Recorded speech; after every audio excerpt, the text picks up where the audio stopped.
Okay, so what you're going to do is you're going to take your 10 by 10 piece. We're going to do it curl up. You're going to put it in a diamond shape. And when I teach, I always say for whatever you're doing, if you're doing like 10 by 10 pieces, always make sure your factory or serged edge is going the same way all the time. So I always make sure mine is on the left top. Okay, so my tattoo is on my right hand. So I make sure always, because sometimes it makes a difference. With this petal, it does make a difference. So just get in good practice on doing that, okay? And then what I'm going to do is I'm going to take the bottom corner, or the top corner, and I'm lifting it off the board, okay? And I'm bringing the top and the bottom together. Now you are going to get some strings, but with this petal, you won't see any of the strings, okay? So you just have to bear with them until you get your flower done. Then what you're going to do is I take my right corner, again, my tattoo is always the right hand, so, and I did not put my tattoo on the right hand because of that reason. Somebody asked me that. It's like, no, I do know where my right hand is. Take your right corner, bring it up to match those two, and you're going to wrap it around. Now I'm going to take my left, bring it up, match the corners, and wrap it around. Okay, so you got like a balloon. Now I do make a zinnia flower just like this with like a balloon shape. It's really 3D looking. So it's quite similar.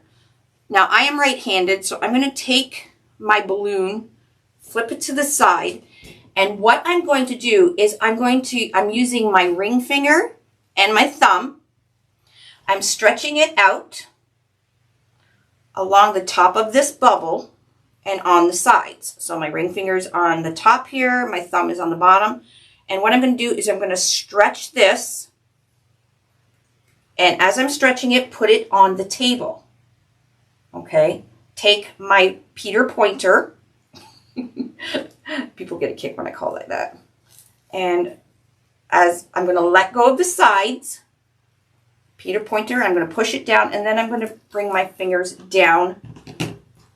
And you're going to make kind of a square. Somebody said it looks like a pocket square. I've never folded a pocket square, so I don't know, but I will take your word for it. Now, I'm trimming these. You don't have to. All right, so this is what you have, okay? You got the sides folded in. You have like a squared looking top. And it's really important that you scrunch up the same amount on the tail. What I mean is I put my tail just on, okay, it's on the 20-inch. I am going to pinch or scrunch the tail at the 18-inch. Just like that. So I'm just going along the 18-inch line and pushing the two sides together, and you get something like this.